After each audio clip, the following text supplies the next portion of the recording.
आइए दोस्तों अब देखते हैं एक्सरसाइज 1.4 10th क्लास का एनसीईआरटी मैथमेटिक्स एक्सरसाइज 1.4 इसका इंट्रोडक्शन हम देखने वाले हैं, जिसमें हम देखेंगे rational numbers and their decimal expansion.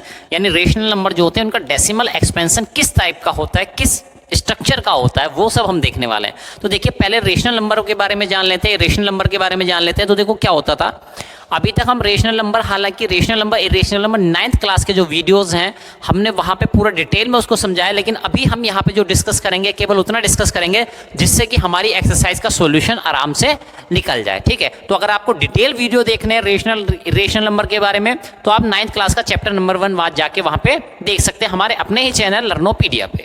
ठीक, तो आइए देखते हैं दोस्तों तो क्या होता है रेशनल नंबर की डेफिनेशन। वैसे तो मैं कई बार बता चुका हूं, शायद आप लोगों को याद हो गई होगी अभी। तो देखिए क्या है, ये P/Q की फॉर्म में लिखे जा सकते हैं। Q 0 नहीं हो सकता है।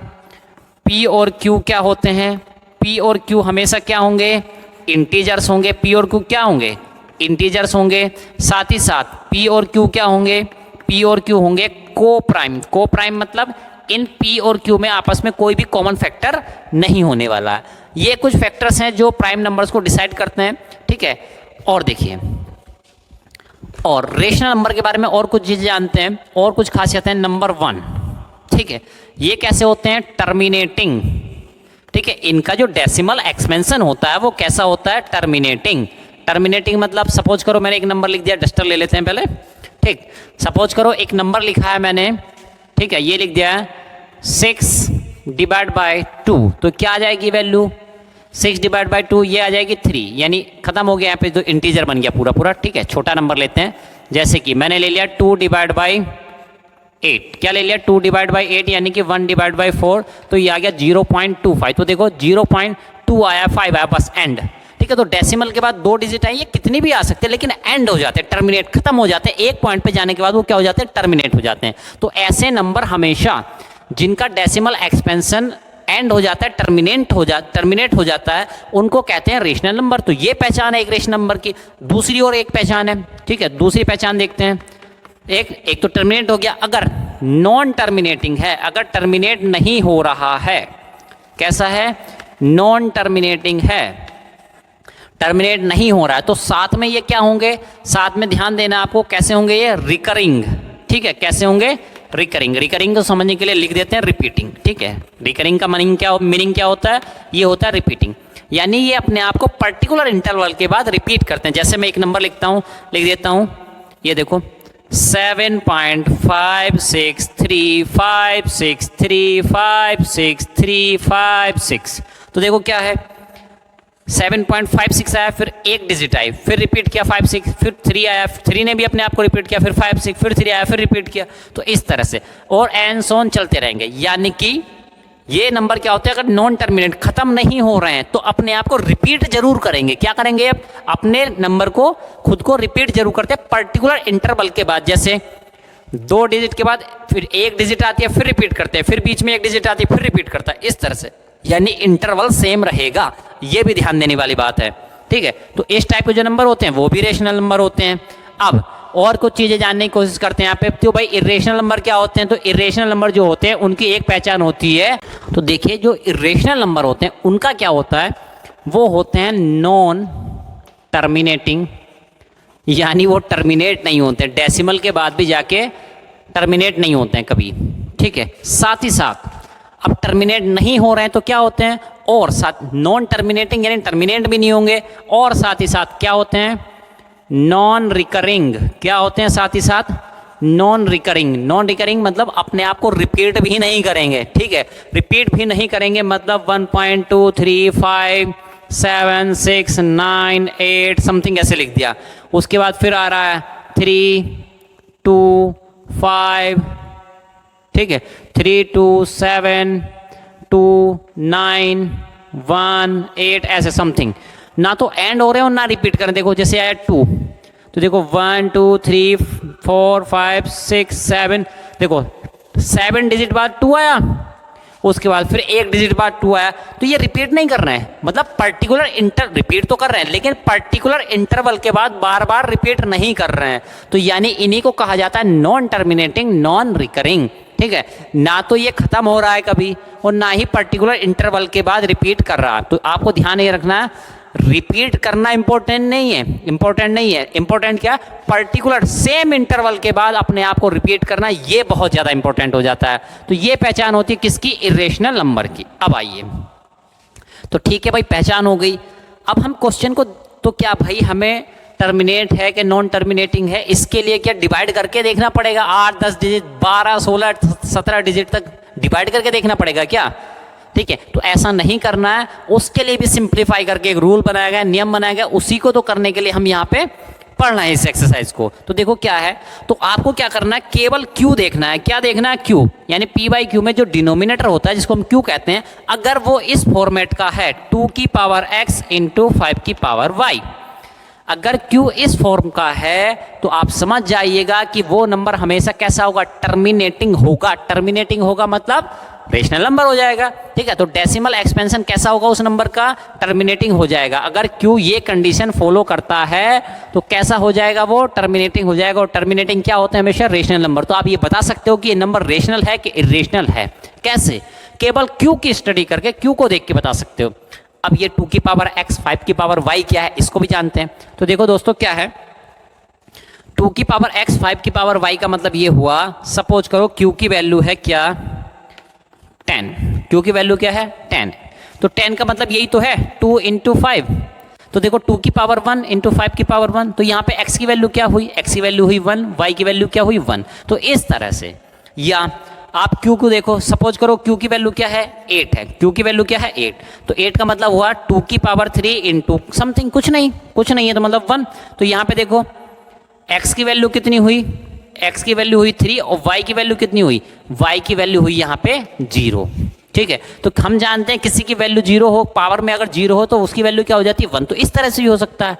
तो इस तरह से बहुत सारी चीज़ें पॉसिबल हैं। इसका मतलब क्या हुआ, इसका मतलब ये हुआ x और y क्या होने चाहिए, x और y होने चाहिए होल नंबर। ये भी ध्यान रखना है, क्या होना चाहिए, होल नंबर। होल नंबर मतलब 0 भी हो सकता है, 1 भी हो सकता है, 2 भी हो सकता है, 3 भी हो सकता है, 5 कुछ भी हो सकता है, एंड सो ऑन। ठीक है, कुछ भी हो सकता है, और दोनों के दोनों 0 भी हो सकते हैं, ऐसा नहीं। ठीक है, तो यानी q की वैल्यू देखो, अगर q की वैल्यू 1 है तो 1 का मतलब क्या हुआ, 2 की पावर 0 इंटू 5 की पावर 0। देखो किसी की पावर 0 1, 1 इंटू 1 1 आ जाएगा। तो इस तरह से भी, तो यानी अगर Q आपका जो डिनोमिनेटर है एक रेशनल नंबर का, डिनोमिनेटर को आप देखिए, अगर वो Q की पावर x 2 की पावर x इंटू 5 की पावर y के फॉर्मेट में है तो डेफिनेटली एक टर्मिनेटिंग डेसिमल एक्सपेंशन को जन्म देगा वहां पे। और आपको ये भी ध्यान रखना है वो हमेशा कैसा होगा, रेशनल नंबर हो जाएगा। तो ये पहचान है रेशनल और इरेशनल नंबर को पहचानने की क्विकली। ठीक है, तो इसी बेस को, इसी कॉन्सेप्ट को ध्यान में रखते हुए हम आगे की कुछ थ्योरम है, कुछ एग्जांपल्स करेंगे, उसके बाद एक्सरसाइज की तरफ भी। तो आइए स्टूडेंट्स, अब देखते हैं थ्योरम 1.5 क्या कह रही है। हालांकि हम डिटेल्स इसकी पहले ही बता चुके हैं आपको, लेकिन फिर भी देखते हैं थ्योरम 1.5 में क्या कहा गया है। Let x be a rational number. ठीक है, एक रेशनल नंबर लेना, कोई भी एक नंबर ले लीजिए, उस नंबर का नाम क्या दे देना है, उसको दे देना है x। और x कैसा है, एक रेशनल नंबर है। ठीक है, तो किसी भी रेशनल नंबर की बात हो रही है, be a rational number whose decimal expansion, यानी उसका डेसिमल एक्सपेंशन जो है, यानी हमने कोई नंबर मान लिया p बाई क्यू। ठीक है, कोई भी हमने नंबर मान लिया p बाई क्यू। ठीक है, तो इसको किसी भी फॉर्म में आप मान लीजिए, जैसे मैंने मान लिया 2 डिवाइड बाई, ये मान लिया मैंने 2 डिवाइड बाई 8 मैंने मान लिया। ठीक है, इस तरह से मैंने नंबर मान लिया 2 डिवाइड बाई 8। ठीक, तो कह रहा है और इसको क्या नाम दे दिया, x। ये नंबर क्या है, x। Whose decimal expansion terminates, तो इसका डेसिमल एक्सपेंशन क्या है, टर्मिनेट्स हो जा रहा है। टर्मिनेट्स हो जा रहा है मतलब देखिए, तो ये आ जाएगा, सॉरी इसको ऐसे लिख लेते हैं 2/8 नहीं, इसको है ना, कितना हो गया 1/4। तो 1/4 आ गया तो कितना आ गया 0.25। तो देखो डेसिमल एक्सपेंशन मतलब डेसिमल के बाद के प्लेस ये यहाँ पे 0.2, उसके बाद 5 जाके टर्मिनेट हो जा रहा है। तो ऐसा एक नंबर माना है। ठीक, वेरी गुड। अब आगे क्या कह रहा है, then x can be expressed, इस तरह से x को एक्सप्रेस किया जा सकता है, किस तरह से, in the form p by q. p by की फॉर्म में एक्सप्रेस किया जा सकता है, 1/4 किया हुआ है, where p and q are coprime. ठीक है, तो ये प्राइम नंबर की सॉरी किसकी है, ये आपकी हो गई रेशनल नंबर की condition, p and q are coprime, यानी p और q में कोई को फैक्टर नहीं होना चाहिए, कॉमन फैक्टर नहीं होना चाहिए। एंड ठीक है, 1 तो होता है, ये ध्यान रखना, 1 तो हमेशा ही होता है। ठीक है, the prime factorisation of Q is of the form, तब आपको ये बताना है की, और कह रहा है कि ऐसा होता है, क्या होता है कि जो Q होता है, ठीक है, इज ऑफ द फॉर्म, ये जो Q होगा ये किस फॉर्म का होगा, तो ये होगा 2 की पावर n 5 की पावर m की फॉर्म का, ठीक है। तो देखो भाई एक बार देख लो जरा, यहाँ पे यहाँ क्या है, Q की वैल्यू है 4, 4 को क्या लिख 4 है, तो Q किस फॉर्म में है, तो Q की फॉर्म है 2 की पावर 2 इंटू 5 की पावर 0। देखो यही तो कह रहा था 2 की पावर n, तो n की जगह क्या रखा है, n की जगह 2 रखा है, और m की जगह क्या रखा है, m की जगह रखा है 0, ठीक है। तो कह रहा है कि अगर कोई रेशनल नंबर है x p बाई q की फॉर्म में उसको लिखा जा सकता है, और उसमें जो q होगा उसका जो, ठीक है, जो q होगा वो हमेशा 2 की पावर n और 5 की पावर m की फॉर्मेट में होगा, और n और m क्या है, यहाँ पे n और m क्या है, नॉन निगेटिव इंटीजर्स। कैसे हैं, नॉन निगेटिव इंटीजर्स, ठीक है, क्या है, नॉन निगेटिव इंटीजर्स। इनको क्या कहा जाता है, इन्हीं को तो होल नंबर कहते हैं भाई, सॉरी इनको क्या कहते हैं, होल नंबर। इन्हीं को क्या कहा जाता है, होल नंबर, यानी कि 0 1 2 3 डॉट डॉट डॉट इस फॉर्म में हो सकते हैं। तो यही तो हमने अभी आपको इंट्रोडक्शन में ही बताया था, अब फिर से देख लीजिए, तो ये थ्योरम के फॉर्म में भी इसने कहा हो। तो आइए स्टूडेंट इसी थ्योरम के बेसिस पे थोड़ा सा क्वेश्चन देख लेते हैं कुछ, ठीक है। तो देखिए जैसे है 3/8, अब हमें ये कुछ एग्जांपल्स मैंने लिखे हैं, 3/8, 13/125, 7/80, आपकी बुक्स में भी ऐसे ही दिया हुआ है, ठीक है। तो अब हमें क्या करना है, यानी कि इन नंबर्स को हमें देखना है, ठीक है, और इनका डेसिमल एक्सपेंशन करना नहीं है, ठीक है, बेसिकली करना नहीं है, हमें देख के ही बता देना है कि भाई ये टर्मिनेटिंग है कि नॉन टर्मिनेटिंग। अगर टर्मिनेटिंग होंगे तो डेफिनेटली ये रेशनल नंबर होंगे, यानी एक तरीके से आप बिना सॉल्व किए, बिना डेसिमल एक्सपेंशन निकाले बता सकते हैं कि ये टर्मिनेटिंग है, दैट इज ये रेशनल है कि नहीं है। आइए दोस्तों स्टार्ट करते हैं 3/8। सबसे पहले कहाँ से स्टार्ट करते हैं, 3/8 से स्टार्ट करते हैं। 3/8 क्या होता है देखिए, तो हम नीचे वाला जो है Q जो है केवल उसी के फैक्टर कर लेंगे, तो ये हो जाएगा 2 की पावर 3, 2 इंटू 2 इंटू 2, ये हो गया 2 की पावर 3। अब देखिए क्या है, 2 की पावर 3 यानी 2 की पावर n जो होता है, n की वैल्यू 3 है, इंटू 5 की पावर कितनी है 0, तो उस तरह से हम कर सकते हैं, यानी कि 2 की पावर n इंटू 5 की पावर m की फॉर्म में है। मतलब कहने का क्या है, डस्टर ले लेते हैं पहले, ठीक। तो देखो क्या है, 2 की पावर n इंटू 5 की पावर m की वैल्यू 0 हो सकती है, दैट इज ये वैल्यू आ जाएगी 1, ठीक है। या कभी कभी ऐसे भी हो सकता है कि 2 की पावर 0 और 5 की पावर आ जाए, मान लिया 3 आ गई, ठीक, तो ऐसे भी हो सकता है, यानी कि ये वाली वैल्यू 0 हो गई तो 1 इंटू 5, यानी नीचे जो डिवाइड है ये Q की जगह, Q वाले पोर्शन में 2 आए या 5 आए, क्या आना चाहिए, या तो 2 वाला आ सकता है या 5 वाला आ सकता है, नहीं तो 1 आ सकता है, तब हम कह सकते हैं कि टर्मिनेटिंग है। तो इस तरह से कहने की कोशिश की जा रही है। अब आइए दोस्तों देखते हैं इसको, तो 2 की पावर 3, तो जैसा आप देख पा रहे हैं Q की जगह 2 की पावर 3 समथिंग आ रहा, तो डेफिनेटली ये नंबर क्या होगा, ये नंबर टर्मिनेटिंग ही होगा, यानी आप आंख मीच के बता सकते हैं कि हाँ भाई ये रेशनल होने वाला है, ये नंबर कैसा है, रेशनल। चलिए चेक कर लेते हैं, सॉल्व करके कर लेते हैं। तो देखो भाई 3 इंटू 2 की पावर 3 है, ठीक, इसको मैं ऐसे कर लूँ क्या, 5 की पावर 3, 5 की पावर 3 ऊपर नीचे मल्टीप्लाई कर ले दोनों से। अब देखिए 5 इंटू 5 इंटू 5 कितना हो गया, 3 इंटू 125 डिवाइड बाय, ये हो गया 2 की पावर 3 इंटू 10 टू की पावर 3, यानी कि 10 टू की पावर 3। अब आप समझ गए होंगे मैंने क्यों किया, 2 की पावर 3 इंटू 5 की पावर 3 क्या आ जाएगा, 10 टू की पावर 3, चाहे मल्टीप्लाई करके देख लीजिए। अब यहाँ से सीधे सीधे आप क्या पा सकते हैं, देखिए 125 की 3 टाइम्स मल्टीप्लाई करेंगे तो आई थिंक आ जाएगा 375 डिवाइड बाय 10 टू की पावर 3, और इसको आप सीधे सीधे लिख सकते हैं 0. क्या लिख सकते हैं 0.375। तो देखिए इसका डेसिमल एक्सपेंशन क्या आ रहा है, टर्मिनेटिंग आ रहा है 0.375, यानी कि टर्मिनेटिंग आ रहा है। तो हम तो देख के ही बता दिए थे यहाँ पे कि भाई टर्मिनेटिंग आ रहा है, ठीक है, इतना सब कैलकुलेशन करने की जरूरत ही क्या थी, ठीक है। तो ये आपको यही बताया जा रहा है, जब क्वेश्चन आपके पास आए एक्सरसाइज में, जब क्वेश्चन आए तो आपको यही देख के बता देना है कि टर्मिनेटिंग है, दैट इज रेशनल है कि नहीं है, ठीक है। तो यहाँ तक जानने की कोशिश नहीं करना है, ठीक। चलिए इसको देख लेते हैं एक बार, 13 डिवाइड बाय 125, तो आप लिख सकते हैं 13 इंटू 25, 125 को क्या लिख सकते हैं 5 की पावर 3, इस तरह से लिखा जा सकता है। तो देखिए फिर मैं वही काम करूंगा, 5 की पावर 3 इंटू 2 की पावर 3 इंटू 2 की पावर 3, तो ये क्या हो गया 2 इंटू 2 इंटू 2 8, 8 इंटू 13, ठीक है। तो कितना आ जाएगा 8 इंटू 13 आ जाएगा भाई,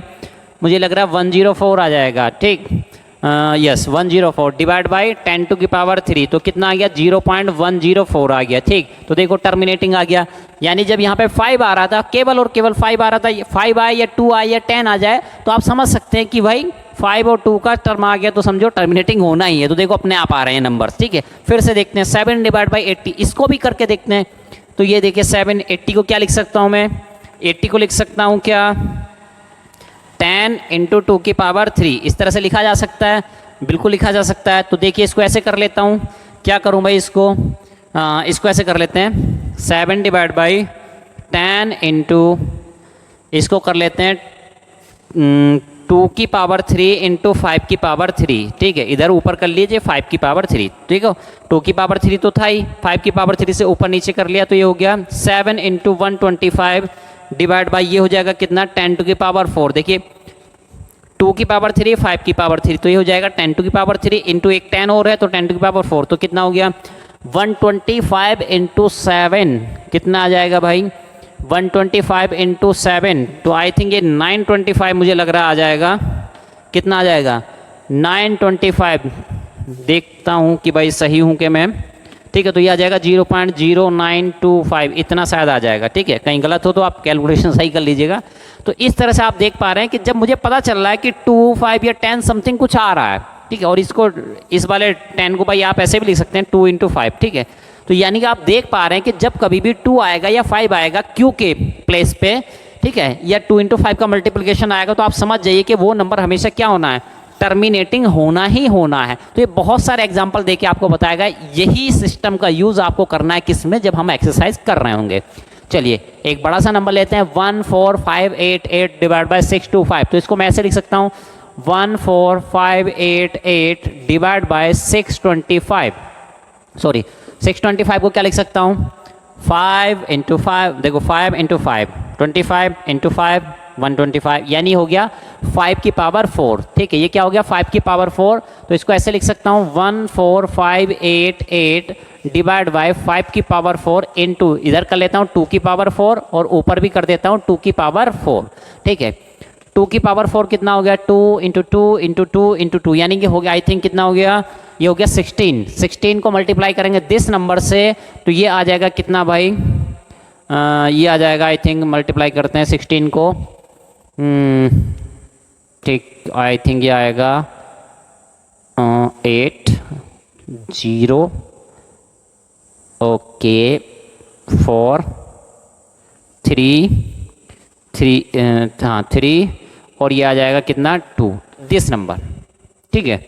और ये आ जाएगा नीचे 10 टू की पावर 4। देखिए आप कोशिश कीजिएगा, ठीक है, मैंने अलग मेथड से मल्टीप्लाई की है, लेकिन आप हाई स्कूल लेवल पे आप सिंपल इसको 16 से मल्टीप्लाई करेंगे, ठीक है। तो जैसे आप नॉर्मली करते हैं वैसे ही आप करने की कोशिश करेंगे, तो देखिए क्या आ जाएगा 10 टू की पावर 4 1 2 3 4, तो ये आ जाएगा 23.3408, ठीक है। तो आप देख पा रहे हैं कि ये भी क्या है, टर्मिनेटिंग है। कहने का मतलब ये है अगर Q की वैल्यू 2 की पावर n, ठीक है, और 5 की पावर m की फॉर्मेट में आ रही है तो हमेशा टर्मिनेटिंग होगा। दैट इज वो नंबर हमेशा कैसा होगा, रेशनल नंबर ही होना है। यानी कि 2 की पावर n 5 की पावर m की फॉर्म में अगर आएगा तो हमेशा आप आंख मीच के कह सकते हैं कि ये नंबर कैसा होने वाला है, रेशनल नंबर। तो आइए स्टूडेंट्स अब देखते हैं थ्योरम नंबर 1.6, ठीक है। ये क्या कह रही, let x equal to p by q, x कोई नंबर है जिसको पी बाई क्यू की फॉर्म में लिखा गया है, बी ए रेशनल नंबर। अब कह रहा है x एक रेशनल नंबर है, ठीक, सच दैट, और वो किस तरह से, that the prime factorisation of q, और कह रहा है एक रेशनल नंबर है जिसका प्राइम फैक्टराइजेशन, जिसका जो q पोर्शन है यानी डिनोमिनेटर है, इज ऑफ द फॉर्म, यानी कि वो 2 की पावर n 5 की पावर m की फॉर्म का है, where n and m are non negative integers, और वो नॉन निगेटिव इंटीजर्स हैं। Then x has a decimal expansion which terminates. अब कह रहा है कि भाई x एक नंबर है, वो रेशनल नंबर है, और उसका जो q वाला पोर्शन है वो 2 की पावर n m की पावर 5 की पावर m इस फॉर्मेट का है, तब उसका डेसिमल एक्सपेंशन जो होगा वो क्या होगा, टर्मिनेटिंग होगा, ये कहना चाह रहा है। तो भाई बात तो वही कह रहा है, घुमा आपको पहले सीधे कही दिया, उल्टा कह रहा है, ठीक है। तो यानी कि पहले क्या कहा था और अब क्या कह रहा है, देखो दोनों बातों को समझते हैं, ठीक है। तो देखो क्या हुआ, एक केस में वो कह रहा था कि भाई अगर कोई नंबर है जो कि पी वाई क्यू की फॉर्म में लिखा गया है और उसका जो क्यू है, ठीक है, वो जो क्यू पोर्शन होता है यानी डिनोमिनेटर होता है वो 2 की पावर n, ठीक है, और m 5 की पावर m की फॉर्म में है तो वो टर्मिनेटिंग होगा, ठीक है। पहली बात ये कहा था, ठीक है। दूसरी तरीके से कह रहा है कि भाई अगर किसी चीज़ का डिनोमिनेटर, ठीक है, अगर कोई नंबर है, रेशनल नंबर है, ठीक है, और उसका डेसिमल एक्सपेंशन टर्मिनेटिंग है, तो वो हमेशा क्या होगा, 2 की पावर n और 5 की पावर m के फॉर्म में होगा। यानी एक बार कह रहा था a बराबर b, अब की बार कह रहा है b बराबर a, ठीक है। तो ऐसे ही कुछ कह रहा है, ये तो वही बात हो गई कि कुछ ऊँट ऊँचा, कुछ पूँछ ऊँची, कुछ ऊँची ऊँट की पूँछ, ठीक है। तो यानी भाई वही चीज़ घुमा फिरा के कह रहा, एक बार कह रहा कि अगर 2 की पावर n 5 की पावर m की फॉर्मेट में है तो टर्मिनेटिंग होगा। दूसरी बार में कह रहा अगर टर्मिनेटिंग डेसिमल एक्सपेंशन होगा तो उसकी q की फॉर्म जो होगी 2 की पावर n 5 की पावर m की फॉर्मेट में होगा, ठीक है। फिलहाल हमारी क्लास में दिया हुआ था थ्योरम, तो इसलिए उसको पढ़ाना जरूरी था, ठीक है, इसलिए हमने पढ़ाया। बाकी इसका कोई मीनिंग और कुछ नहीं निकलता, यानी सीधी भी बात सही है, उल्टी भी बात सही है, यही कहने की कोशिश में